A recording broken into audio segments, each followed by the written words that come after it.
ಓಂ ಶಾಂತಿ. ತಾರೀಕು 11/11/2025 ಪ್ರಾತಃ ಮುರುಳಿ. ಮಧುರ ಮಕ್ಕಳೇ, ನೀವು ಹೃದಯದಿಂದ ಬಾಬಾ ಬಾಬಾ ಎಂದು ಹೇಳಿರಿ. ಆಗ ಖುಷಿಯಲ್ಲಿ ರೋಮಾಂಚನವಾಗಿ ಬಿಡುತ್ತದೆ.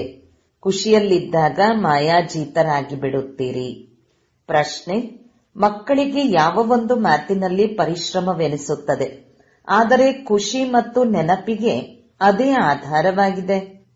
ಉತ್ತರ: ಆತ್ಮಾಭಿಮಾನಿಯಾಗುವುದರಲ್ಲಿಯೇ ಪರಿಶ್ರಮವೆನಿಸುತ್ತದೆ, ಆದರೆ ಇದರಿಂದಲೇ ಖುಷಿಯ ನಶೆ ಏರುತ್ತದೆ. ಮಧುರ ತಂದೆಯ ನೆನಪು ಬರುತ್ತದೆ. ಮಾಯೆಯು ನಿಮ್ಮನ್ನು ದೇಹಾಭಿಮಾನದಲ್ಲಿ ತರುತ್ತಿರುತ್ತದೆ. ಶಕ್ತಿಶಾಲಿಯೊಂದಿಗೆ ತಾನು ಶಕ್ತಿಶಾಲಿಯಾಗಿ ಹೋರಾಡುತ್ತದೆ, ಆದರೆ ಇದರಲ್ಲಿ ತಬ್ಬಿಬ್ಬಾಗಬೇಡಿ. ತಂದೆಯು ಹೇಳುತ್ತಾರೆ, ಮಕ್ಕಳೇ, ಮಾಯೆಯ ಬಿರುಗಾಳಿಗಳಿಗೆ ಹೆದರಬೇಡಿ. ಕೇವಲ ಕರ್ಮೇಂದ್ರಿಯಗಳಿಂದ ಯಾವುದೇ ವಿಕರ್ಮ ಮಾಡಬೇಡಿ. ಓಂ ಶಾಂತಿ. ಆತ್ಮೀಯ ತಂದೆಯು ಆತ್ಮೀಯ ಮಕ್ಕಳಿಗೆ ತಿಳಿಸುತ್ತಿದ್ದಾರೆ ಹಾಗೂ ಶಿಕ್ಷಣ ಕೊಡುತ್ತಿದ್ದಾರೆ, ಓದಿಸುತ್ತಿದ್ದಾರೆ. ಮಕ್ಕಳಿಗೆ ತಿಳಿದಿದೆ, ಓದಿಸುವಂತಹ ತಂದೆಯು ಸದಾ ದೇಹಿ ಅಭಿಮಾನಿಯಾಗಿದ್ದಾರೆ. ಅವರು ನಿರಾಕಾರನಾಗಿದ್ದಾರೆ. ದೇಹವನ್ನು ಪಡೆದುಕೊಳ್ಳುವುದೇ ಇಲ್ಲ, ಪುನರ್ಜನ್ಮದಲ್ಲಿ ಬರುವುದಿಲ್ಲ. ತಂದೆಯು ತಿಳಿಸುತ್ತಾರೆ, ನೀವು ಮಕ್ಕಳು ನನ್ನ ಹಾಗೆ ತಮ್ಮನ್ನು ಆತ್ಮನೆಂದು ತಿಳಿಯಿರಿ. ನಾನು ಪರಮಪಿತನಾಗಿದ್ದೇನೆ. ಪರಮಪಿತನಿಗೆ ದೇಹವಿರುವುದಿಲ್ಲ. ಅವರನ್ನು ದೇಹಿ ಅಭಿಮಾನಿ ಎಂದು ಹೇಳುವುದಿಲ್ಲ. ತಂದೆಯು ನಿರಾಕಾರನಾಗಿದ್ದಾರೆ. ತಿಳಿಸುತ್ತಾರೆ, ನನಗೆ ನನ್ನದೇ ಆದ ದೇಹವಿಲ್ಲ. ನಿಮಗಾದರೆ ದೇಹವು ಸಿಗುತ್ತಾ ಬಂದಿದೆ. ಈಗ ನನ್ನ ಸಮಾನ ದೇಹದಿಂದ ಭಿನ್ನವಾಗಿ ಒಂದು ವೇಳೆ ವಿಶ್ವದ ಮಾಲೀಕರಾಗಬೇಕೆಂದರೆ ತಮ್ಮನ್ನು ಆತ್ಮನೆಂದು ತಿಳಿಯಿರಿ. ಮತ್ಯಾವುದೇ ಕಷ್ಟದ ಮಾತಿಲ್ಲ.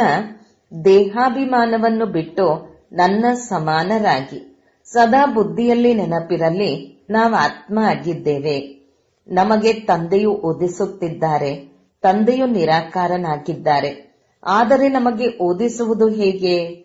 ಆದ್ದರಿಂದ ತಂದೆಯು ಈ ತನುವಿನಲ್ಲಿ ಬಂದು ಓದಿಸುತ್ತಾರೆ. ಗೋಮುಖವನ್ನು ತೋರಿಸುತ್ತಾರಲ್ಲವೇ, ಆದರೆ ಗೋವಿನ ಬಾಯಿಂದ ನೀರು ಬರಲು ಸಾಧ್ಯವಿಲ್ಲ. ಮಾತೆಗೂ ಸಹ ಗೋಮಾತಾ ಎಂದು ಹೇಳಲಾಗುತ್ತದೆ. ನೀವೆಲ್ಲರೂ ಗೋವುಗಳಾಗಿದ್ದೀರಿ. ಈ ಬ್ರಹ್ಮರವರು ಗೋವು ಅಲ್ಲ. ಬಾಯಿಯ ಮೂಲಕ ಜ್ಞಾನವು ಸಿಗುತ್ತದೆ. ಎತ್ತಿನ ಮೇಲೆ ಸವಾರಿಯನ್ನು ತೋರಿಸುತ್ತಾರೆ. ಶಿವ ಶಂಕರ ಒಂದೇ ಎಂದು ಹೇಳಿಬಿಡುತ್ತಾರೆ. ನೀವು ಮಕ್ಕಳು ಈಗ ತಿಳಿದುಕೊಂಡಿದ್ದೀರಿ, ಶಿವ ಶಂಕರ ಒಂದೇ ಅಲ್ಲ. ಶಿವನು ಸರ್ವಶ್ರೇಷ್ಠನಾಗಿದ್ದಾರೆ. ಅವರ ನಂತರ ಬ್ರಹ್ಮ ವಿಷ್ಣು ಶಂಕರನಿದ್ದಾರೆ. ಬ್ರಹ್ಮರವರು ಸೂಕ್ಷ್ಮವತನವಾಸಿಯಾಗಿದ್ದಾರೆ. ನೀವು ಮಕ್ಕಳು ವಿಚಾರ ಸಾಗರ ಮಂಥನ ಮಾಡಿ ವಿಷಯಗಳನ್ನು ತೆಗೆದು ತಿಳಿಸಬೇಕು ಮತ್ತು ನಿರ್ಭಯರಾಗಬೇಕು. ನೀವು ಮಕ್ಕಳಿಗೆ ಖುಷಿ ಇದೆ, ನಾವು ಈಶ್ವರನ ವಿದ್ಯಾರ್ಥಿಗಳು, ನಮಗೆ ತಂದೆಯು ಓದಿಸುತ್ತಾರೆಂದು ನೀವು ಹೇಳುತ್ತೀರಿ. ಭಗವಾನ್ ವಾಚ್ಯವೂ ಇದೆ, ಹೇ ಮಕ್ಕಳೇ, ನಿಮ್ಮನ್ನು ರಾಜಾದಿರಾಜರನ್ನಾಗಿ ಮಾಡಲು ಓದಿಸುತ್ತೇನೆ. ಬಲೆ ಎಲ್ಲಿಯಾದರೂ ಹೋಗಿರಿ. ಸೇವಾ ಕೇಂದ್ರಕ್ಕೂ ಹೋದಾಗ ತಂದೆಯು ನಮಗೆ ಓದಿಸುತ್ತಾರೆ. ನಾವೀಗ ಸೇವಾ ಕೇಂದ್ರದಲ್ಲಿ ಕೇಳುತ್ತೇವೆ, ತಂದೆಯು ಮುರುಳಿಯನ್ನು ನುಡಿಸುತ್ತಾರೆ ಎಂದು ನಿಮ್ಮ ಬುದ್ಧಿಯಲ್ಲಿದೆ. ಬಾಬಾ ಬಾಬಾ ಎನ್ನುತ್ತಾ ಇರಿ. ಇದು ಸಹ ನಿಮ್ಮ ಯಾತ್ರೆಯಾಗಿದೆ. ಯೋಗ ಶಬ್ದವು ಶೋಭಿಸುವುದಿಲ್ಲ. ಮನುಷ್ಯರು ಅಮರನಾಥ, ಬದ್ರಿನಾಥ ಮೊದಲಾದ ಕಡೆ ಯಾತ್ರೆ ಮಾಡಲು ಕಾಲ್ನಡಿಗೆಯಲ್ಲಿ ಹೋಗುತ್ತಾರೆ. ನೀವು ಮಕ್ಕಳಂತೂ ಈಗ ತಮ್ಮ ಮನೆಗೆ ಹೋಗಬೇಕು. ಈಗ ನಿಮಗೆ ಅರ್ಥವಾಗಿದೆ, ಈ ಬೇಹದ್ದಿನ ನಾಟಕವು ಈಗ ಮುಕ್ತಾಯವಾಗುತ್ತದೆ. ತಂದೆಯು ನಮ್ಮನ್ನು ಯೋಗ್ಯರನ್ನಾಗಿ ಮಾಡಿ ಕರೆದುಕೊಂಡು ಹೋಗಲು ಬಂದಿದ್ದಾರೆ. ಸ್ವಯಂ ನೀವೇ ಹೇಳುತ್ತೀರಿ, ನಾವು ಪತೀತರಾಗಿದ್ದೇವೆಂದು. ಅಂದ ಮೇಲೆ ಪತೀತರು ಮುಕ್ತಿಯನ್ನು ಪಡೆಯುವರೇ? ಆದ್ದರಿಂದ ತಂದೆಯು ತಿಳಿಸುತ್ತಾರೆ, ಹೇ ಆತ್ಮಗಳೇ, ನೀವು ಪತೀತರಾಗಿದ್ದೀರಿ. ಅವರಂತೂ ಶರೀರವನ್ನು ಪತೀತವೆಂದು ತಿಳಿದು ಗಂಗೆಯಲ್ಲಿ ಸ್ನಾನ ಮಾಡಲು ಹೋಗುತ್ತಾರೆ. ಆತ್ಮವನ್ನು ನಿರ್ಲೇಪವೆಂದು ತಿಳಿಯುತ್ತಾರೆ. ತಂದೆಯು ತಿಳಿಸುತ್ತಾರೆ, ಮೂಲ ಮಾತೆ ಆತ್ಮನದ್ದಾಗಿದೆ. ಪಾಪಾತ್ಮ ಪುಣ್ಯಾತ್ಮನೆಂದು ಹೇಳುತ್ತಾರೆ. ಈ ಶಬ್ದವನ್ನು ಚೆನ್ನಾಗಿ ನೆನಪಿಟ್ಟುಕೊಳ್ಳಿ. ತಿಳಿದುಕೊಳ್ಳಬೇಕು ಮತ್ತು ತಿಳಿಸಲೂ ಬೇಕು. ನೀವು ಭಾಷಣ ಮಾಡಬೇಕಾಗಿದೆ. ತಂದೆಯಂತೂ ಹಳ್ಳಿ ಹಳ್ಳಿಯಲ್ಲಿ, ಗಲ್ಲಿ ಗಲ್ಲಿಯಲ್ಲಿ ಹೋಗಲು ಸಾಧ್ಯವಿಲ್ಲ. ಆದ್ದರಿಂದ ನೀವು ಮನೆ ಮನೆಯಲ್ಲಿ ಈ ಚಿತ್ರಗಳನ್ನಿಟ್ಟುಕೊಳ್ಳಿ. 84 ಜನ್ಮಗಳ ಚಕ್ರವು ಹೇಗೆ ಸುತ್ತುತ್ತದೆ ಎಂದು ಏಣಿಯ ಚಿತ್ರದಲ್ಲಿ ಬಹಳ ಸ್ಪಷ್ಟವಾಗಿದೆ. ಈಗ ತಂದೆಯು ತಿಳಿಸುತ್ತಾರೆ, ಮಕ್ಕಳೇ ಸತೋ ಪ್ರಧಾನರಾಗಿ ಈಗ ತಮ್ಮ ಮನೆಗೆ ಹೋಗಬೇಕು. ಅಂದ ಮೇಲೆ ಪವಿತ್ರರಾಗದೆ ಮನೆಗೆ ಹೋಗುವಂತಿಲ್ಲ. ಆದ್ದರಿಂದ ಇದೇ ಚಿಂತೆ ಇರಲಿ. ಬಾಬಾ, ನಮಗೆ ಬಹಳ ಬಿರುಗಾಳಿಗಳು ಬರುತ್ತವೆ, ಮನಸ್ಸಿನಲ್ಲಿ ಬಹಳ ಕೆಟ್ಟ ಸಂಕಲ್ಪಗಳು ಬರುತ್ತವೆ. ಮೊದಲು ಬರುತ್ತಿರಲಿಲ್ಲವೆಂದು ಅನೇಕ ಮಕ್ಕಳು ಬರೆಯುತ್ತಾರೆ.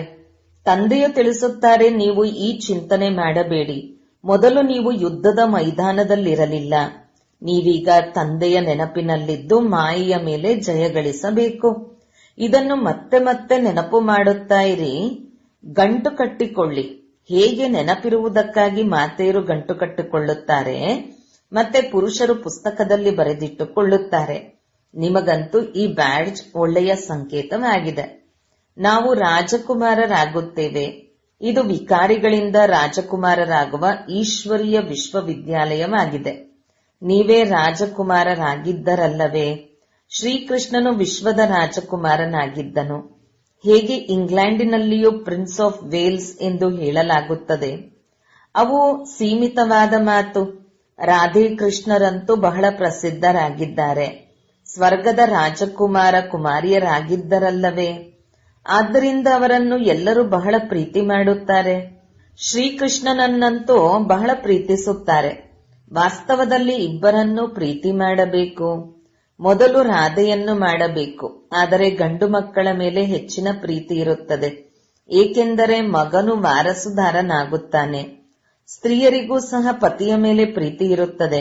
ಆದ್ದರಿಂದ ನಿಮ್ಮ ಪತಿಯೇ ನಿಮಗೆ ಗುರು ಈಶ್ವರನೆಂದು ಹೇಳುತ್ತಾರೆ. ಸ್ತ್ರೀಯರ ಬಗ್ಗೆ ಹೀಗೆ ಹೇಳುವುದಿಲ್ಲ. ಸತ್ಯಯುಗದಲ್ಲಂತೂ ಮಾತೆಯರಿಗೆ ಮಹಿಮೆ ಇರುತ್ತದೆ. ಮೊದಲು ಲಕ್ಷ್ಮಿ, ನಂತರ ನಾರಾಯಣ. ಜಗದಂಬೆಗೂ ಸಹ ಎಷ್ಟೊಂದು ಮಾನ್ಯತೆ ಕೊಡುತ್ತಾರೆ. ಸರಸ್ವತಿಯು ಬ್ರಹ್ಮನ ಮಗಳಾಗಿದ್ದಾರೆ. ಬ್ರಹ್ಮರವರಿಗೆ ಅಷ್ಟೊಂದು ಮಾನ್ಯತೆ ಇಲ್ಲ. ಬ್ರಹ್ಮನ ಮಂದಿರವು ಕೇವಲ ಅಜ್ಮೀರನಲ್ಲಿದೆ. ಅಲ್ಲಿ ಮೇಳವಾಗುತ್ತದೆ. ಜಗದಂಬೆಯ ಮಂದಿರದಲ್ಲಿಯೂ ಮೇಳ ಆಗುತ್ತದೆ. ವಾಸ್ತವದಲ್ಲಿ ಇವೆಲ್ಲ ಮೇಳಗಳು ಮೈಲಿಗೆಯನ್ನಾಗಿ ಮಾಡುವಂತದ್ದಾಗಿದೆ. ನಿಮ್ಮ ಈ ಮೇಳವು ಸ್ವಚ್ಛವಾಗುವಂತದ್ದಾಗಿದೆ. ಗೀತೆಯಲ್ಲಿಯೂ ಮನ್ಮನಾಭವ ಎಂದು ಭಗವಾನ್ ವಾಚ್ಯವಿದೆ. ಆದಿ ಮತ್ತು ಅಂತ್ಯದಲ್ಲಿ ಈ ಶಬ್ದವಿದೆ. ನೀವು ಮಕ್ಕಳು ತಿಳಿದುಕೊಂಡಿದ್ದೀರಿ. ನಾವೇ ಮೊಟ್ಟ ಮೊದಲು ಭಕ್ತಿಯನ್ನು ಆರಂಭಿಸಿದೆವು. ಸತೋ ಪ್ರಧಾನ ಭಕ್ತಿಯು ನಂತರ ಸತೋ ರಜೋ ತಮೋ ಭಕ್ತಿಯಾಗುತ್ತದೆ. ಈಗಂತೂ ನೋಡಿ, ಕಲ್ಲು ಮಣ್ಣು ಎಲ್ಲದಕ್ಕೂ ಪೂಜೆ ಮಾಡುತ್ತಾರೆ. ಇದೆಲ್ಲವೂ ಅಂಧಶ್ರದ್ಧೆಯಾಗಿದೆ. ನೀವೀಗ ಸಂಗಮದಲ್ಲಿ ಕುಳಿತಿದ್ದೀರಿ. ಇದು ತಲೆ ಕೆಳಕಾದ ವೃಕ್ಷವಾಗಿದೆ. ಇದರ ಬೀಜರೂಪ ತಂದೆಯು ಮೇಲಿದ್ದಾರೆ. ತಂದೆಯು ತಿಳಿಸುತ್ತಾರೆ, ನಾನು ಈ ಮನುಷ್ಯ ಸೃಷ್ಟಿಯ ಬೀಜ ರಚಯಿತನಾಗಿದ್ದೇನೆ. ಈಗ ಹೊಸ ಪ್ರಪಂಚದ ಸ್ಥಾಪನೆ ಮಾಡುತ್ತಿದ್ದೇನೆ. ಹೇಗೆ ಸಸಿಯನ್ನು ನಾಟಿ ಮಾಡುತ್ತಾರಲ್ಲವೇ? ವೃಕ್ಷದ ಹಳೆಯ ಎಲೆಗಳು ಉದಿರು ಹೋಗುತ್ತವೆ, ಹೊಸ ಹೊಸ ಎಲೆಗಳು ಬರುತ್ತವೆ. ಈಗ ತಂದೆಯು ದೇವಿ ದೇವತಾ ಧರ್ಮವನ್ನು ಸ್ಥಾಪನೆ ಮಾಡುತ್ತಿದ್ದಾರೆ. ಬಹಳಷ್ಟು ಎಲೆಗಳಿವೆ. ಎಲ್ಲವೂ ಬೆರಕೆಯಾಗಿ ಬಿಟ್ಟಿವೆ. ಅಂದರೆ ತಮ್ಮನ್ನು ಹಿಂದೂಗಳೆಂದು ಕರೆಸಿಕೊಳ್ಳುತ್ತಾರೆ. ವಾಸ್ತವದಲ್ಲಿ ಹಿಂದೂಗಳು ಆದಿ ಸನಾತನ ದೇವಿ ದೇವತಾ ಧರ್ಮದವರಾಗಿದ್ದಾರೆ. ವಾಸ್ತವದಲ್ಲಿ ಹಿಂದೂಸ್ತಾನದ ಹೆಸರೇ ಆಗಿದೆ ಭಾರತ. ಇಲ್ಲಿ ದೇವತೆಗಳಿರುತ್ತಿದ್ದರು. ಮತ್ಯಾವುದೇ ದೇಶದ ಹೆಸರು ಬದಲಾಗುವುದಿಲ್ಲ. ಕೇವಲ ಭಾರತದ ಹೆಸರನ್ನು ಬದಲಾಯಿಸಿದ್ದಾರೆ. ಹಿಂದೂಸ್ತಾನವೆಂದು ಹೇಳುತ್ತಾರೆ. ನಮ್ಮ ಧರ್ಮವು ಜಪಾನಿ ಅಥವಾ ಚೀನಿಯದಾಗಿದೆ ಎಂದು ಬೌದ್ಧರು ಹೇಳುವುದಿಲ್ಲ. ನಾವು ಬೌದ್ಧ ಧರ್ಮದವರೆಂದೇ ಅವರು ಹೇಳಿಕೊಳ್ಳುತ್ತಾರೆ. ಆದರೆ ನಿಮ್ಮಲ್ಲಿ ಯಾರೂ ಸಹ ತಮ್ಮನ್ನು ಆದಿ ಸನಾತನ ದೇವಿ ದೇವತಾ ಧರ್ಮದವರೆಂದು ಹೇಳಿಕೊಳ್ಳುವುದಿಲ್ಲ.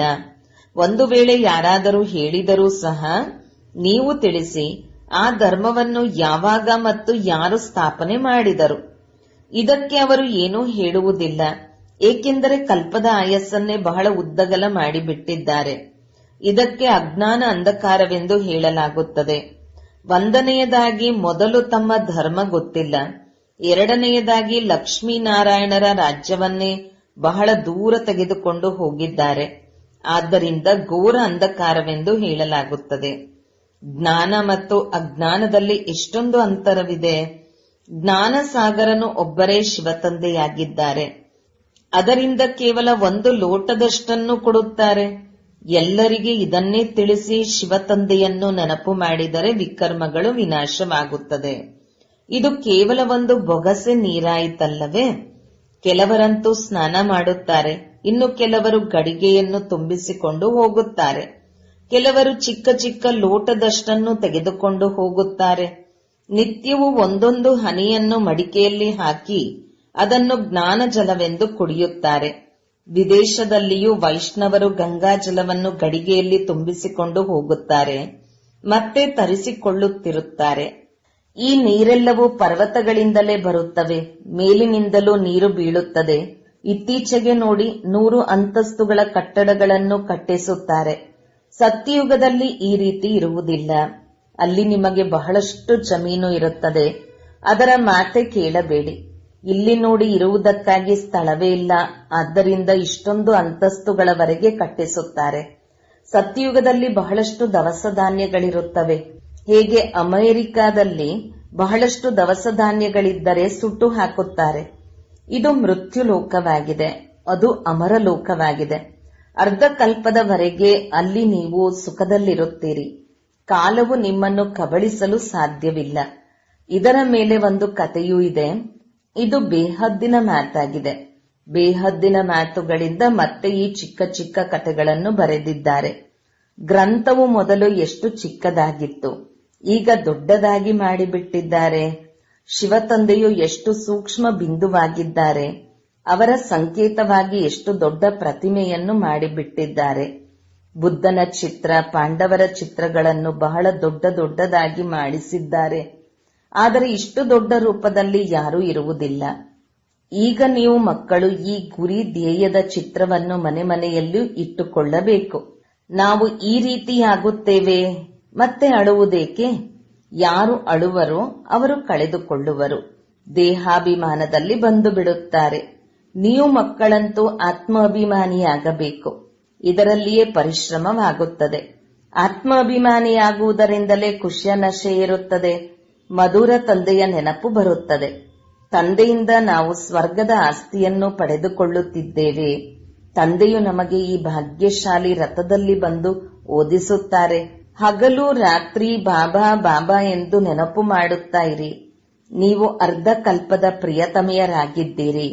ಭಕ್ತರು ಭಗವಂತನನ್ನು ನೆನಪು ಮಾಡುತ್ತಾರೆ. ಭಕ್ತರು ಅನೇಕರಿದ್ದಾರೆ. ಜ್ಞಾನದಲ್ಲಿ ಎಲ್ಲರೂ ಒಬ್ಬ ತಂದೆಯನ್ನು ನೆನಪು ಮಾಡುತ್ತೀರಿ. ಅವರೇ ಎಲ್ಲರ ತಂದೆಯಾಗಿದ್ದಾರೆ. ಜ್ಞಾನ ಸಾಗರ ತಂದೆಯು ನಮಗೆ ಓದಿಸುತ್ತಿದ್ದಾರೆ ಎಂದಾಗ ನೀವು ಮಕ್ಕಳಿಗೆ ರೋಮಾಂಚನವಾಗಬೇಕು.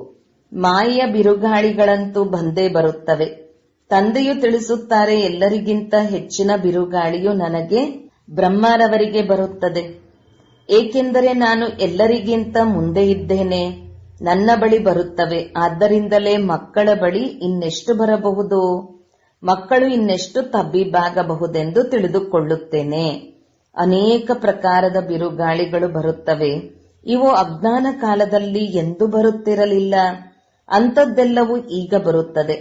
ಮೊದಲು ನನಗೆ ಬರಬೇಕು, ಇಲ್ಲದಿದ್ದರೆ ನಾನು ಅದರ ಬಗ್ಗೆ ಮಕ್ಕಳಿಗೆ ಹೇಗೆ ತಿಳಿಸಲಿ?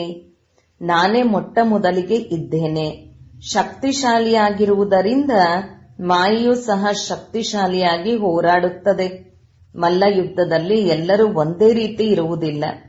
ಪ್ರಥಮ, ಮಾಧ್ಯಮ, ತೃತೀಯ ದರ್ಜೆಗಳಿರುತ್ತವೆ. ಅಂದಾಗ ತಂದೆಯ ಬಳಿ ಎಲ್ಲರಿಗಿಂತ ಹೆಚ್ಚಿನ ಬಿರುಗಾಳಿಗಳು ಬರುತ್ತವೆ. ಆದ್ದರಿಂದಲೇ ತಂದೆಯು ಬ್ರಹ್ಮರವರು ತಿಳಿಸುತ್ತಾರೆ, ಮಕ್ಕಳೇ, ಈ ಬಿರುಗಾಳಿಗಳಿಗೆ ಹೆದರಬೇಡಿ.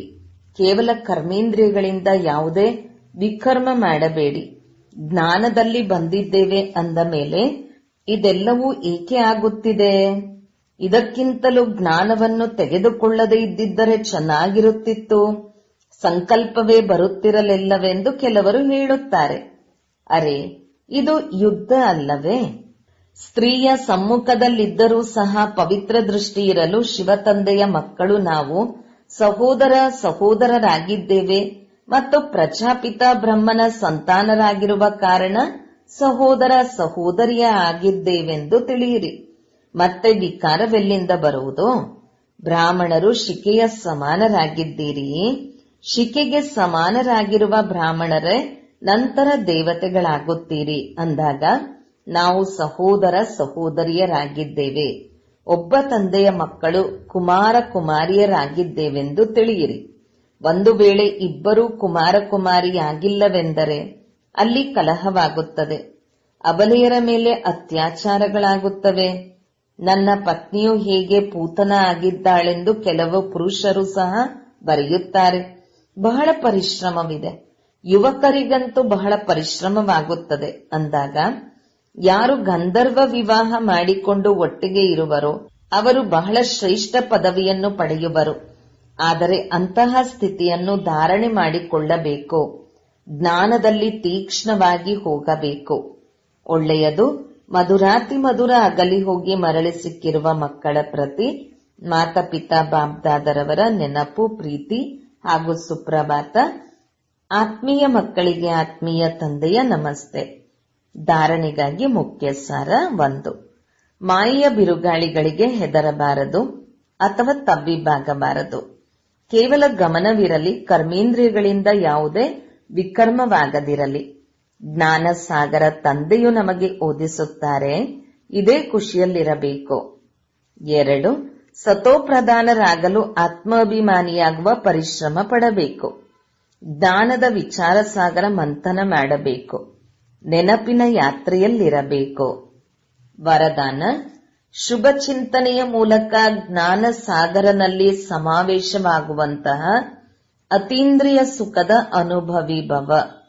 ಹೇಗೆ ಸಾಗರದ ಒಳಗೆ ಇರುವಂತಹ ಜೀವಜಂತು ಸಾಗರದಲ್ಲಿಯೇ ಸಮಾವೇಶವಾಗಿರುತ್ತವೆ, ಹೊರಗಡೆ ಬರಲು ಇಚ್ಛೆ ಪಡುವುದಿಲ್ಲ.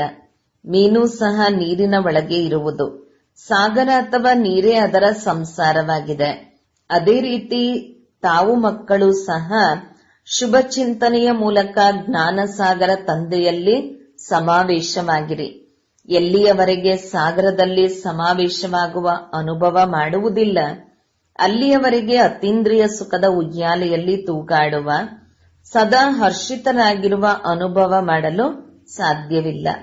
ಅದಕ್ಕಾಗಿ ಸ್ವಯಂ ಅನ್ನು ಏಕಾಂತವಾಸಿ ಮಾಡಿಕೊಳ್ಳಿ. ಅರ್ಥಾತ್ ಸರ್ವ ಆಕರ್ಷಣೆಯ ವೈಬ್ರೇಷನ್ಗಳಿಂದ ಅಂತರ್ಮುಖಿಗಳಾಗಿ. ಸ್ಲೋಗನ್: ತಮ್ಮ ಮುಖ ಲಕ್ಷಣವನ್ನು ಈ ರೀತಿ ನಡೆದಾಡುವ ತಿರುಗಾಡುವ ಮ್ಯೂಸಿಯಂ ಮಾಡಿಕೊಳ್ಳಿ, ಯಾವುದರಲ್ಲಿ ತಂದೆ ಬಿಂದು ಕಂಡುಬರಬೇಕು. ಅವ್ಯಕ್ತ ಸೂಚನೆ: ಅಶರೀರಿ ಅಥವಾ ವಿದೇಹಿ ಸ್ಥಿತಿಯ ಅಭ್ಯಾಸ ಹೆಚ್ಚಿಸಿ. ತಮ್ಮನ್ನು ತಾವು ಶರೀರದಿಂದ ಭಿನ್ನ ಎಂದುಕೊಳ್ಳುವುದಕ್ಕಾಗಿ ಅವತಾರ ಎಂದುಕೊಳ್ಳಿ. ಅವತರಿತನಾಗಿದ್ದೇನೆ. ಈ ಸ್ಮೃತಿಯಲ್ಲಿದ್ದು ಶರೀರದ ಆಧಾರದಲ್ಲಿದ್ದು ಕರ್ಮ ಮಾಡಿ. ಆದರೆ ಮಾಡುವಂತಹವನು ಎಂಬ ಸ್ಮೃತಿಯಿಂದ ಭಿನ್ನರಾಗಿ ಕರ್ಮ ಮಾಡಿ. ನಾನು ಮಾಡಿದೆ, ನಾನು ಮಾಡುತ್ತೇನೆ, ಈ ಸಂಕಲ್ಪವನ್ನು ಸಹ ಸಮರ್ಪಣೆ ಮಾಡಿ. ಆಗ ಕರ್ಮದ ಬಂಧನದಲ್ಲಿ ಬಂಧಿತರಾಗುವುದಿಲ್ಲ. ದೇಹದಲ್ಲಿದ್ದರೂ ವಿದೇಹಿ ಸ್ಥಿತಿಯನ್ನು ಅನುಭವ ಮಾಡುವಿರಿ. ಓಂ ಶಾಂತಿ.